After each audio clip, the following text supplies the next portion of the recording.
Hello, everybody, and welcome to a new episode of Tales and Tactics Beyond the Book. This is a show that breaks down the fundamental concepts behind tabletop games and how they're played. I'm your host, Troy, and joining me is my co-host, Max. Working behind the scenes on our episode is our producer, Jay. Today's episode is about meta-currencies. They're a fragment of game master power in the hands of the players. Yeah, so as we do with these episodes, let's define our terms as best we can. For sure. This one's a bit of a weird one, because as we were discussing when making this episode, we're like, well, a lot of things kind of fall into this, but also might classify as just weirdly defined mechanics that don't one-to-one lay onto reality as it's determined in the game. So let's work out I guess what you'd call the classic meta-currency, which is usually something like fate points, luck points, story points, inspiration. And a lot of the mechanical function of these is to fix a mistake. I think the simplest is to re-roll something that you screwed up that you feel that you shouldn't have, and it gives you another chance to do it. Right. Other games handle some of those elements a little differently, but it's sort of the idea that a meta-currency is when you have a spendable amount of something, but it isn't physically represented as something that exists in the game world, or it's not a one-to-one measure of some aspect of your character. So it's not your strength stat. That has a level of abstraction, but it's tied to these specific functions. Mm-hmm. So there's some things that are sort of close to this, like we were saying that experience points themselves can kind of be seen as a kind of meta-currency, in the sense that, say it's a game where you earn experience and then spend it, then it very clearly feels like that, because like, what is this experience, and like, why am I able to purchase these things? I think it gets more, dare I say, sort of problematic when the choices that you're making using those currencies are not related to your actual experience of gameplay. Do you know what I mean? That like, oh yeah, we were in all these combats, but I need more driving skill, so I'm going to spend my experience in driving skill, even though we didn't drive at all. 100%. I know what you mean. Different games handle that problem in different ways, but yeah, what are your thoughts? I think when you're looking at what a meta-currency is, you have to ask yourself, what is it? And if you can't find it representing something tangible, then you're looking at a meta-currency.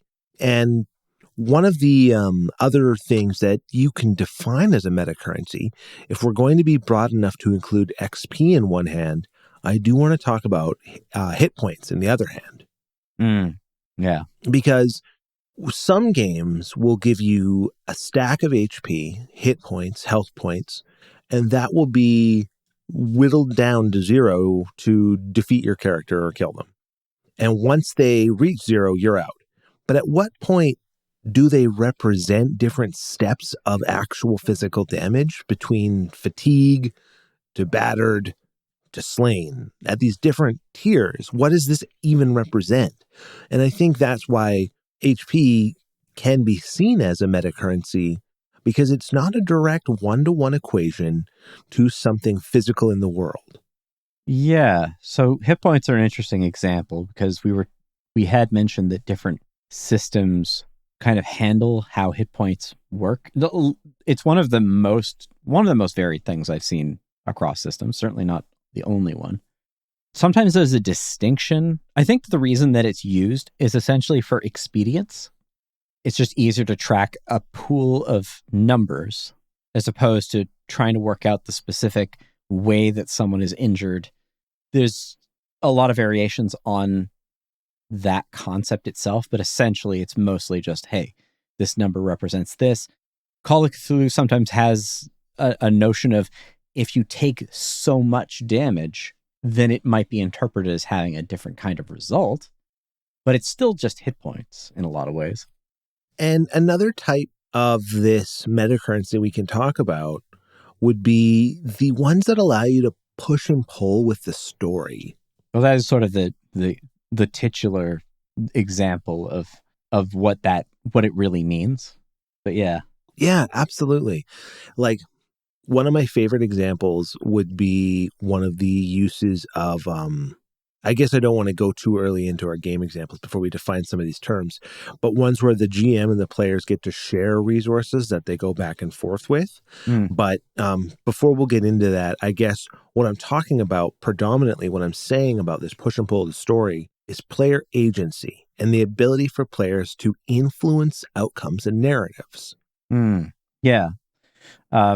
Sometimes in more cases than others. 100%. As I said, in some senses, it's just I want to adjust that mistake, or the result I didn't get was too crucial a moment. I need another shot at it. Yeah. But it can be like from our last episode with Numenera, where you spend more than one point of experience to effectively write your character into a different situation. Yeah, you can effectively create an intrusion into the story with your interpretation of the event, as long as you have the XP to spend to achieve this, and you can overcome certain obstacles that otherwise would have been very difficult for your player to get through. Mm-hmm. I think in Fate, they call them compels, where you basically get a measure of narrative control that makes a certain thing happen. I'm not super familiar with that system, though I do know its basic mechanics because it's intentionally a not very complicated game. Right. But it's definitely not the only one to do that. One might argue that the entire game of Fiasco is just a game of meta-currencies that can influence story outcomes. Yeah, I would agree with that. But that's a role-playing game in a completely different context. Yes. It's more of an improv game that uses expenditure in order to get a result. But yeah, so why would you have these things? I suppose to some degree it's a matter of like fairness when you come to those rerolls, like things that favor the players or make the players feel more heroic. It sometimes encourages cooperative role playing, and some people are more resistant to that than others. Right. I think it really depends on the kind of game you're playing. Some games work well if everyone is working together to kind of tell this story, and while the GM has a prevailing amount of control over the world and what's happening, players have a regular form of influence that they can call on in order to make the story work a certain way. I think in a lot of sort of old school games, if I use that term, some methods are the idea of calling back to your past, like as an undefined quality, and then using that to kind of influence the story. That's an informal way of doing it. Mm-hmm. Like, oh yeah, I once met this mercenary, and then the GM's like, oh yeah, he's in the bar, right? Or he's in this tavern right now. There's always been this tension of like who has control over the game. I think in terms of like horror games or games that use a lot of suspense or mystery, it's less helpful in some sense. I actually quite like how Call of Cthulhu 7th edition handles the idea of getting a better outcome, which is the idea that you have to exaggerate or change the circumstances of the roll in order to get a reroll. Right. So like, oh, do I see anything through that window? No. But if I stand on this trash can, precariously balancing myself in front of the window, I can get a reroll and potentially try it again. But of course, I could fall and make a bunch of noise or be seen in the window. So that's another way of interpreting a failed roll. Well, also with the luck points, right? Right. Yeah, well, luck point is probably the more obvious version. It's kind of funny that they have a catch for both of those. Uh-huh. I'll get into that a little later. But Call of Cthulhu is really interesting in the way that it kind of avoids some of those traps by making other mechanics. So like the idea of avoiding an experience system by tagging skills that are used and then doing a roll is a way to have actions map onto the actual play of the game, Mm-hmm.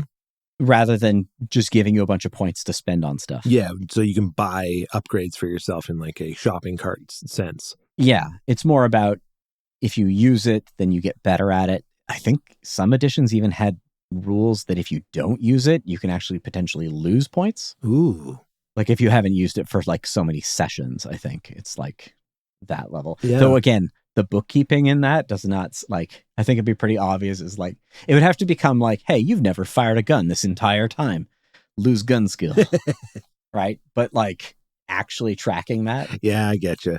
I don't know. But I that's kind of the neat way that is handled. But yeah, there's also an element of risk and reward when using these things. Mm-hmm. One of my so pushing rolls was the example that I was giving for Call of Cthulhu. There's a sort of idea of like, when do you use it? And if it's expendable because it's a currency, what is the effect of that?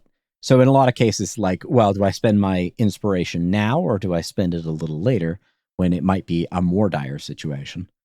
One that I really like is in the 2D20 Conan game. Oh, yes. They have this idea of fortune and doom. And it's a neat kind of simple ecosystem. I'm sure they weren't the original ones to think of this, because I swear I've heard of this idea before. Well, I think, what was it? Light side and dark side points from one of the Star Wars RPGs also does this. Yes. But the idea is that you have these points where you can bend the story or at least get rerolls or some advantage in a situation by spending them. But every time you spend them, you give them to the GM to then use with one of their characters against you, or just out of circumstance. It's a really cool way to give a leg up to whoever just got burned by the use of a great power, you know? Mm-hmm. The GM can really use it in creative ways to introduce threats, new characters, new intrusions, right? But then the players sometimes will have abilities, like this is something in the Star Wars RPG produced by Fantasy Flight Games a few years back, where you would need to spend light side points to trigger your higher tier abilities. So you wouldn't have them unless you spent this shared meta-currency that you and the GM, traded.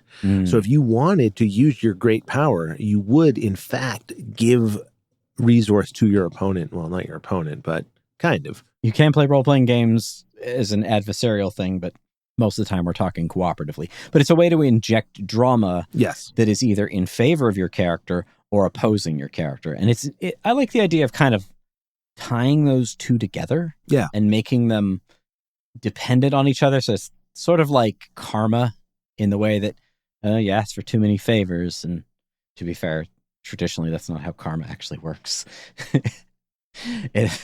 Karma works over multiple lifetimes. It's not something that happens within your own lifetime. But I digress. There are points that you spend that are in a sort of abstracted fashion. There's obviously direct mechanical benefits. So the easiest one is, I get a bonus to this. That's one neat way that Cypher's experience works. And I think other systems do this, where instead of using it to reroll dice, you can preemptively use it to get a bonus. I'm not sure which one of those is actually statistically better. I'd assume it's probably more advantageous to spend it before because it more assures the outcome. But I think it depends on how much it adds to your roll. That's a good point. Another thing it can do too is it can add like other context advantages, kind of like how the advantage dice in Genesis work. I mean, it's hard to say whether I guess that's sort of a meta-currency because it's taking an abstraction of what's going on in the world and then applying that to the game itself. So in Genesis, there's all these weird dice that have weird symbols on them, and each of them represent a different form of success or failure. Yep. You roll them, and the good ones cancel out the bad ones, and then you end up with a result of some kind. And advantage dice, I believe, are just D6s. Any circumstance that works for or against the player that is outside of the player's control is measured by these 6-sided dice. So if it's raining and you're trying to fight somebody, you add a 6-sided die because the ground is slippery. Or if you're using a particular piece of equipment, that would add a positive D6 potentially. I think that's actually that might be a key element to what we're talking about.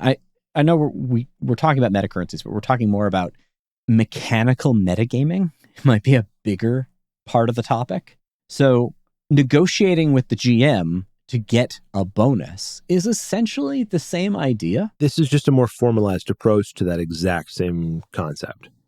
I mean, Warhammer Fantasy role-playing has, at first it was like super lethal. You might negotiate to get like a percentile bonus in a situation based on the difficulty, but there were no meta-currencies. And then Cubicle 7, Fantasy Flight's version is really mechanically heavy, and it probably had something because it essentially uses the Genesis system in a proto version. Yeah, it's packed with meta-currencies. It's got like 4 of them. Yeah, it's a meta-currency game. Yes, it's very heavy in that type of sense. One holdover from any of that, and it sort of existed in some of the other Fantasy Flight, like the Warhammer 40K role-playing games, but it's present in the 4th edition of Wolfrap, is fate points, and they have resolve points. Yes. And those break down into expendable versions, but you can also expend the base version for a bigger result. So that almost adds up to like 4 meta-currencies. And this is kind of where the resource management aspect of it gets a little bit unhinged, in my opinion, because you can have too many of them. And if they mean too many slightly different things, then it gets really noodly. Like having just luck is perfectly fine, in my opinion. Luck or even just inspiration, those are good. Those work for me. Yeah, it's simple. I've got this thing that I have, and I can spend it to gain some kind of advantage in the situation. I don't even mind the idea that there are short-term and long-term versions. So this is something that exists in Dark Heresy and Rogue Trader. Yep. I guess sort of the predecessors of that mechanic in Wolfrap. So they had, I guess you'd call them permanent fate points and temporary fate points. And your temporary ones always max out at the permanent ones. So you got to think of it like max HP and current HP. And you can actually spend the permanent ones, but they're way harder to get back, or arguably in style of play, you may never get them back. But there are things that like stop you from like dying in a ship explosion. Exactly. So they might be really important. Well, that comes back around to what we mentioned earlier about fueling those superpowers, right? Mm-hmm. And sometimes it's the ability to cheat death. Other times it might take a power off your character sheet and enable you to use it. But typically they are things outside of your character's capabilities or grasp. And a lot of times there are these points that you got to stack up and count, sometimes more or less elegantly, but without them, it's just you and the dice. Like, for example, if you look at a game that doesn't have a meta-currency, I mean, it has bonds, but if you're talking about like Delta Green, there's no way you can modify your dice roll. Like after you've rolled that is it. There's no luck system where you can reduce your luck stat by X number of points to increase your dice roll, like that one house roll from Call of Cthulhu in 7th edition. Oh, sure. Like there's nothing like that. So it's just raw, and that's really cool. But there is something to be gained at times or in certain settings from having this resource that you can play with to kind of make the story go a little bit less, by the dice, or, a little less ruthless at times. And I think it really comes down to how much of the mechanics playing on the story and by what level of explanation. Because say you have like the spell system in Dungeons, like the Vancian spell system in Dungeons and Dragons, I would argue is not a meta-currency because it's kind of explained by how magic works in that setting. So the idea is that for whatever reason, you can only learn a spell that holds itself in your brain. And then when you enact that spell, some property of magic erases it. So it feels very in the world. When you get to things like magic points, sometimes that makes sense. It's like if you have like a mana system where you have a kind of spiritual energy that you can expend, or I think a lot of games that use psychic powers use something equivalent to this, mind points. Those do have a context usually. One area that I've never been able to fully grasp, and I'm not a huge fan of, but it doesn't usually occupy the space of, is Call of Cthulhu's magic system doesn't feel thematically correct to me. Oh. Because it uses this abstracted version of magic points that don't seem thematically tied to the way that the world works. Whereas I would prefer a spell system where, at least in that setting, that was more based around risk reward. Not exactly the way that, say, Dungeon Crawl Classics does it, but something along those lines where the more you invest in the spell, the safer it becomes. But if you do it off the cuff, it could go sideways and then like melt everybody in the room. That feels more thematically tied in with what Call of Cthulhu is, to me personally, than a bunch of numbers that get burned down, but I'm just like a reporter and I don't really understand what it represents, because it suggests that there's some kind of intangible essence. And so in this case, though, because it's not well explained in the world, I actually consider that magic point system in Call of Cthulhu to be a meta-currency. It doesn't have the backing of whatever's going on, and it's not supported by any mythos-based thing. I've never really seen a good explanation of why, aside from the fact that for some reason people get magic points and that a Vancian system wouldn't work in that case. And that RuneQuest did that? Yeah. Oh, yeah. And it's probably more or less it's a holdover from RuneQuest. Yeah, that's what I think's happening. I think that's probably correct. And in that setting, it does make sense because there is this sort of ineffable karmic fate energy that you can turn into some kind of supernatural force. It just seems doesn't work being ported over into a game that's about unknowability. And then, I mean, maybe the fact that it's not explained is in theme, but it also doesn't feel, it just feels weird to me. I don't know. There's something that it doesn't quite link up in my head. And that brings me back to a point that I mentioned earlier is, what is it? And that's the meta-currency question. And if it isn't like the Call of Cthulhu magic points, their mana system, for lack of a better term, it doesn't relate to anything in the world, you know? So it is exclusively a meta-currency. I mean, the magic in Call of Cthulhu is really neat in many respects, but I think that, you're right, is the very weak part of it. But you can even have totally different genres of games that have meta-currencies as well, right? Because we've talked exclusively about role-playing games so far, but I do want to bring up that strategy games and miniature war games can also use these additional currencies as well.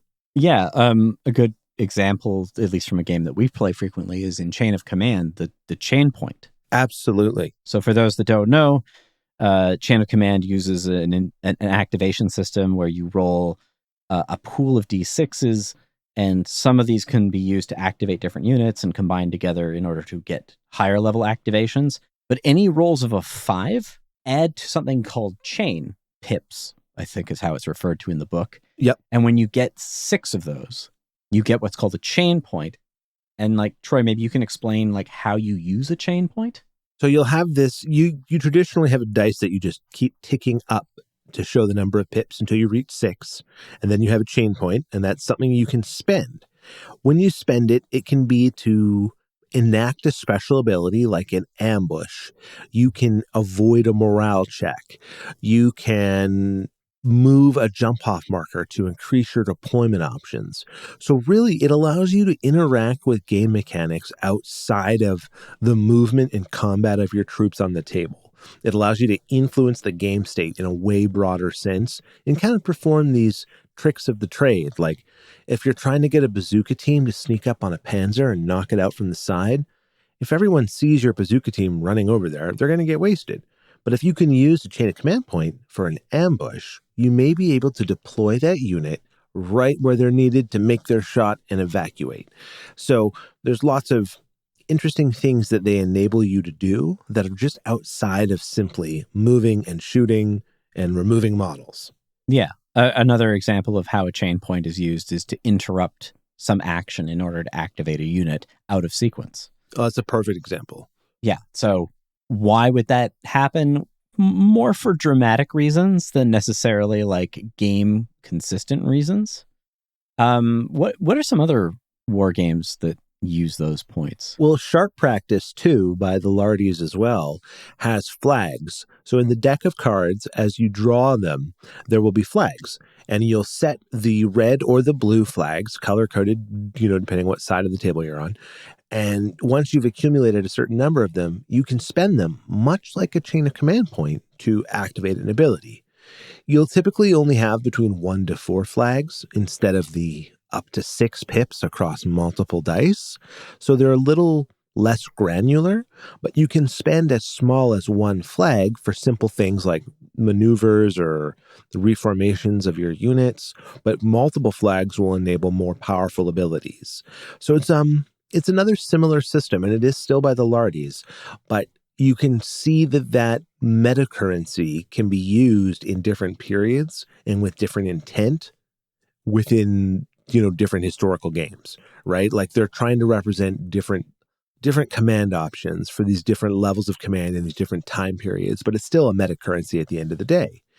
Another one that you could look at would be 2 games that use a similar mechanic are both Saga and Warcry, where at the start of the turn, you roll a fistful of dice, and then you assign these dice to powers on your battle board. Okay. And then you're able to spend those dice as the turn progresses to activate said power. And it doesn't really mean, like, what do those dice mean? They don't really mean anything. They're not like, they don't represent a tangible currency at all, but they're sort of the waxing and waning of your ability to use your abilities in the different contexts of the fight. So that's another example of a war game that would have that system. And then, of course, the really big dogs would be both Warhammer 40,000 and Warhammer Age of Sigmar with their command points. Those are like, you get them every phase. You're able to spend them to trigger command abilities and rerolls in 40K. They're really important for playing the game and winning. Like, you can play 40K in AOS just by moving your models and crashing them into each other and rolling a fistful of dice and laughing. But if you're ever going to like win at the table, you're going to need to know how to accumulate command points, how to spend them, and how to watch your totals at the right moments. It becomes like a huge part of the game. And that off-board play has become much more prevalent in wargaming in the last 10 years or so, I would say. And there has been, I hate the word controversy to describe it, but there has been feedback and pushback against it because what does it mean? Right. And in many ways, Chain has a cool way of explaining it, representing the situational awareness of the platoon commander. Yeah. And that's really interesting because it's like, it's a numeric system, sure, like of pips, as they're lovingly called. But it's still trying to represent like what someone on the ground is aware of. And this is the meta currency for spending that. And it's supported by other mechanics in the game. Like the idea of rolling dice to activate things is also a representation of command's ability to influence units on the table. Yes. So the fact that it effectively works as an extension of that is a neat idea. I think, they have a World War I game where the equivalent of chain points can actually be used to add an extra command die on the next roll. Yeah, in the Chain of Command World War I variant that was released in one of the Lardy magazine specials, you're right. You can spend Chain of Command points for a few different things. Yeah, they in some ways expanded the function and use of it in general, really. But yeah, I mean, maybe it's good to kind of broaden this out into a conversation about what is metagaming and like, because sometimes I think there's a lot of misconception around like what actually metagaming is. Some people will sort of loosely define it as a lack of immersion, but how that's interpreted can vary a lot. There's the John Peterson book, The Elusive Shift, and it talks about the idea that people were arguing about whether to speak as the character or speak in the third person describing the character doing things. Mm-hmm. So that's like one of those early arguments as to like, what is the metagame and what is the, like, how does that play to immersion? Does the meta aspect of play make the game more immersive or less? Because I would argue I don't know if you even call it the proper way, because there was no proper way of doing it, but the idea of doing it in third person sounds less immersive, but then some people viewed it as being the correct way of doing it. To be fair, I think those people thought of the game more from the context of a war game. Mm-hmm. And so I think that kind of speaks to my thinking about it, which is that it's very contextual. Like, as I said earlier with Fiasco, that is a game that is all meta-currency. Right. When you roll the dice at the beginning and you begin to divvy them out, what is it that what are those?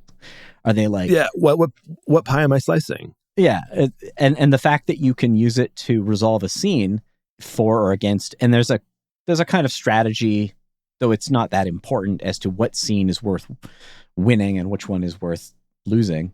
That's not a good term for it, because it's not of any role-playing game, that one is definitely not about winning or losing, or definitely not about winning. Exactly. It's a different way to put it. More specifically, I think I remember seeing a Matt Colville video where he was talking about, like, some people think that doing the voice is like the real way of doing it, but I would agree with his analysis that that's overly simplistic, if not superficial. So I don't think that's not doing the voice is not metagaming. But there is that interesting idea that, like, whether a problem engages the player or the character, and what the separation between those two things are. Like, what are your thoughts on that? Well, I ran a dungeon last night in D&D 5 where one of the puzzles was like spike trap. You got to find the right lever. Other levers are trapped as well to receive the spikes, right? And that was all dice rolls, because it was just the players, making like investigation rolls and sleight of hand rolls and stuff like that to figure out how the trap worked. Right. But the room before that was like a really simple riddle, and there was no dice roll that could have passed that. It required on the players to think their way through and figure out, oh, I just got to use water to get through the door. You know what I mean? Like, there was a little trick, but there was no description of there was no ability to use a skill check to get through that room. So that directly engaged the players as opposed to engaging any characters. And it wasn't based on character knowledge. It was just kind of like a riddle in the dark, Bilbo style. Yeah, like I think the riddle is kind of the classic example of this. But I can even think of there are modules in Dungeon Crawl Classics. I think one of the ones in Peril on the Purple Planet that uses a physical puzzle. Oh, love it. You have to print this thing out and cut it out and then put the pieces in front of the players. And based on clues that they've been given in the game, figure out how it goes together in order to move into this, like, to activate the thing and move into the next area. It's really novel. That's very novel and very, like, that might be, some people might call that metagaming, because it's not based on the intelligence of the character, which is determined by a number, but it's determined by the ingenuity of the players. Yeah. But, like, what is more fun? And also, it really depends on what kind of game you're like. I think it really depends on the game in a lot of ways, and maybe to some degree as well, your group and what their preferences are. But that really just influences the game, in scare quotes. And we could also talk about where this started with meta-currencies, arguably with the James Bond 007 hero points. Yeah, for sure. I think the way that it's described in that game is that it's more of just, it's the simplest version. Kind of like luck points, in the way that it simply influences the outcome of a roll in order to improve the result.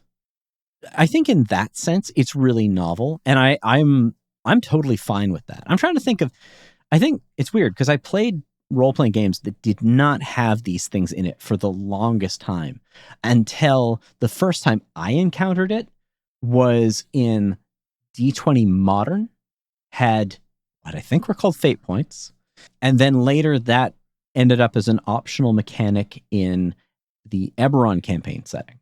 And then after that, it was everywhere. Right. And the later iteration of that happened with 5th edition, in how it has the idea of rolling 2 dice and then picking the higher of the 2, or in the case of disadvantage, the lower of the 2. Right. And then I saw that mechanic everywhere. Like, it was crazy. There are definitely trends in game design that are probably based on earlier, like I'm sure that, well, it's the roll and keep method of, and that comes from probably the mid 90s. Right. Maybe earlier than that. But yeah, roll and keep is effectively what the advantage advantages. I'm trying to think of can you think of some other like unique kind of examples of how it kind of puts it together? With meta-currencies? Yeah, like, okay, like another example that comes to mind because it's based on an episode we already did was strife. That's what I was thinking. Yeah, which is weird because it's almost like it's a negative meta-currency. Yeah, it's a bad one. And you have to accrue it when you want successes on your kept dice. Because when you were talking about kept dice, I kept thinking of Legend of the Five Rings, right? Mm-hmm. And I kept picturing having to keep my 2 successes, but those successes bring with them the strife symbol. So I'm taking 3 strife. And again, what is strife? Mm-hmm. It doesn't represent anything more than the emotional or strain of more of a mental capacity you're taking on. And it manifests in your character like you kind of losing the grip on your character in a certain capacity. In that case, it's almost more semi-meta in the way that it does represent something, but that thing is quite vague. Yeah. Kind of like in some war games that use shock or fatigue. Pinpoints from bolt action, right? The pin markers. Yep. Pinning.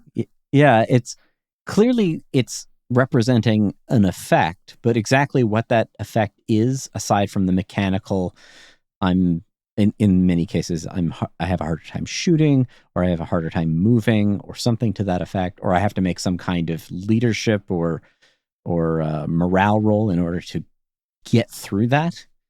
I want to call those something else, because I think that there's sort of like, there's the pure, this is representing something that alters the story. Yeah.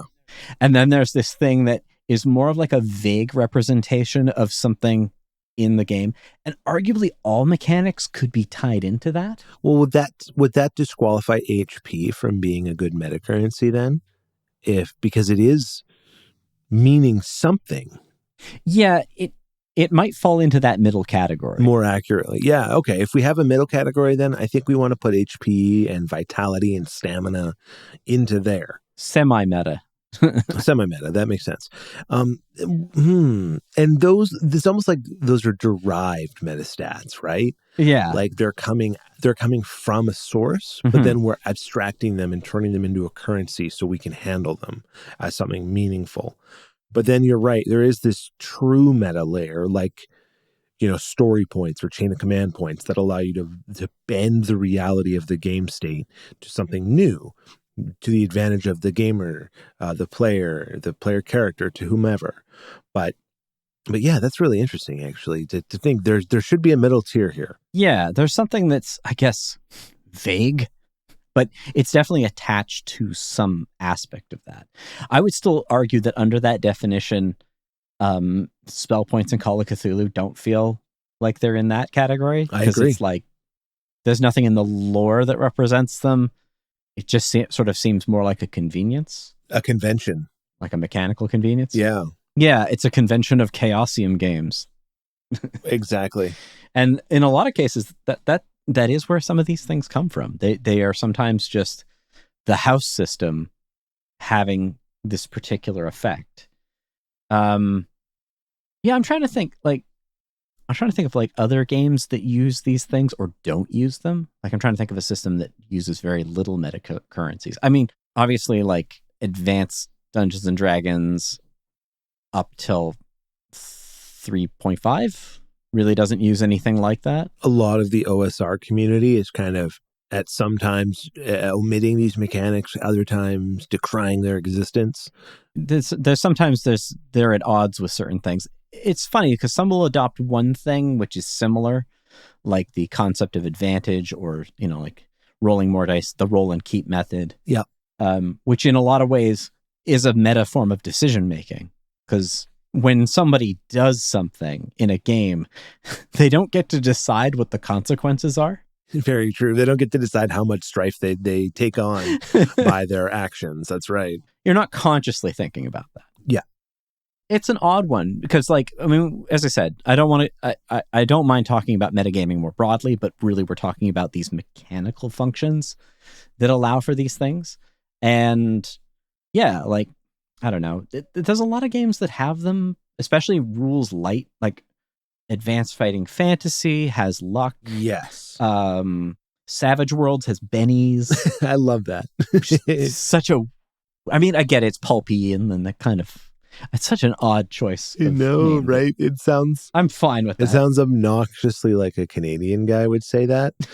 So that to me is really funny. But the use of these in games can make a big difference between the balance of narrative and mechanics, right?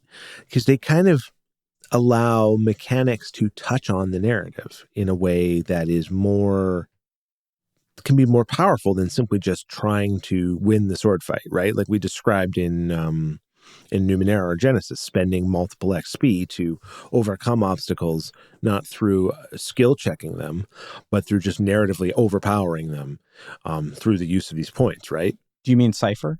That's what I mean. I said Numenera, but I also mean Cypher. It's funny because Genesis does similar things, but in a different way. Oh, did I say Genesis? Yeah, I might have. Jacob? It's all good.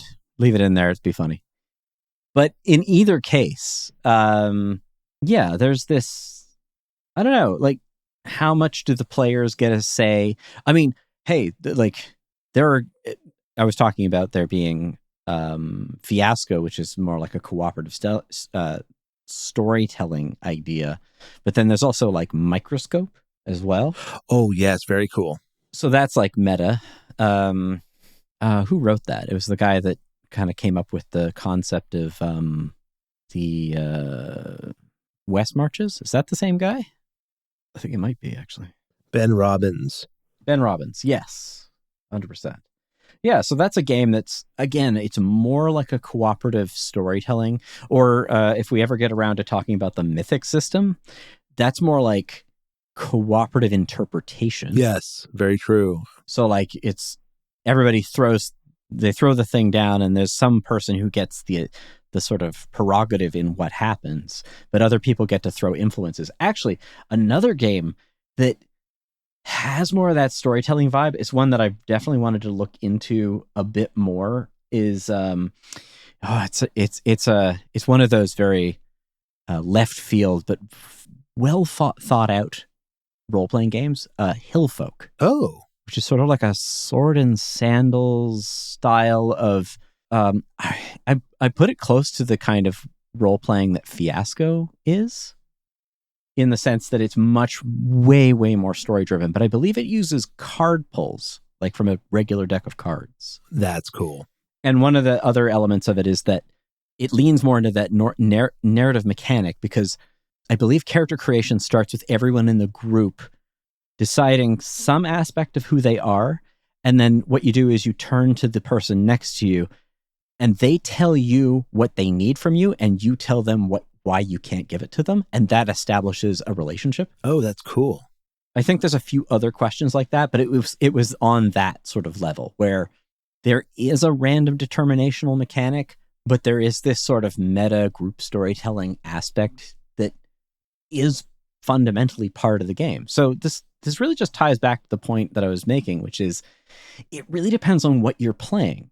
Like if I'm playing Call of Cthulhu, those meta concepts, I don't mind like there being a light one like luck. Or actually, I actually prefer it being resolved through the what's it called? The pushing of rolls. That's it. Yeah. That adds to the tension of escalation that happens in a Call of Cthulhu game. And it's less abstracted in that sense. Because you have to modify your roll. Yeah, exactly. Like, but you also have to put more at stake in order to modify the roll. Actually, the Free League games, Mutant Year Zero and Alien and Forbidden Lands, they use another idea of pushed rolls, but it's essentially the chance of screwing up is more mechanically increased.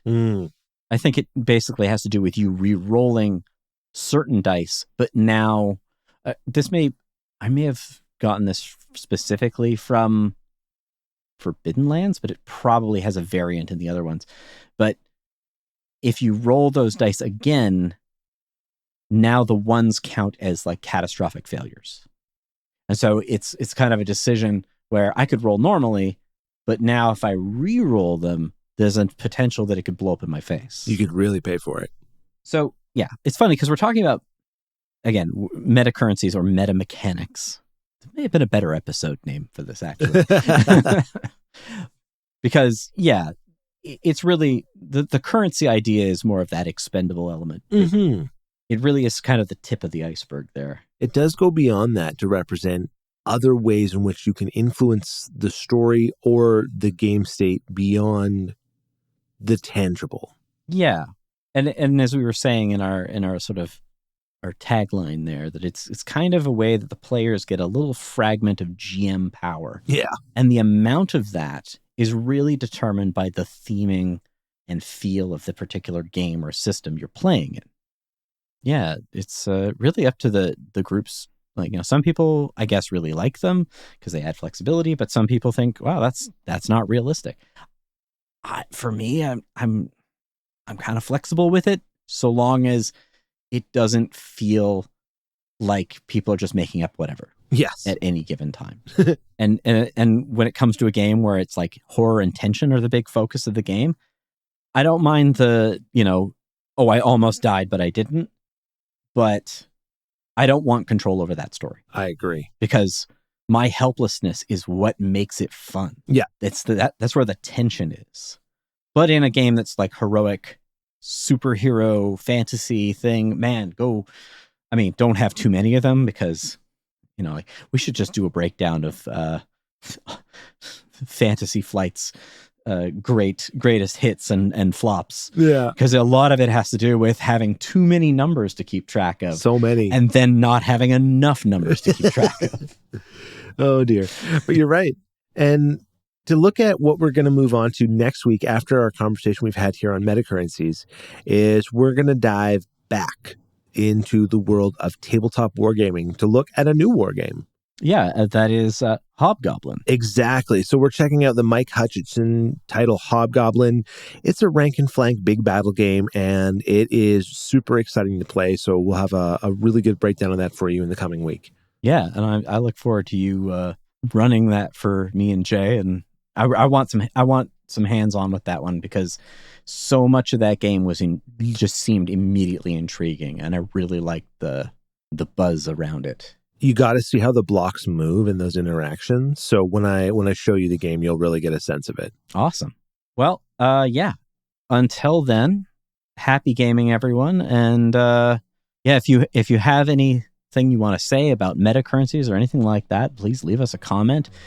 If there's anything that you thought we missed, or maybe you have a question, or you want to let everybody know that like you absolutely hate or love these things, please add that into the conversation. We'd love to see it. Sound off below. We hope you enjoyed delving into today's episode. A big thanks to all of you out there for joining us. If you want to continue the conversation, you can find us on Instagram and YouTube at Tales and Tactics Podcast, or on all popular podcast platforms. Join us again on the next exciting episode of Tales and Tactics.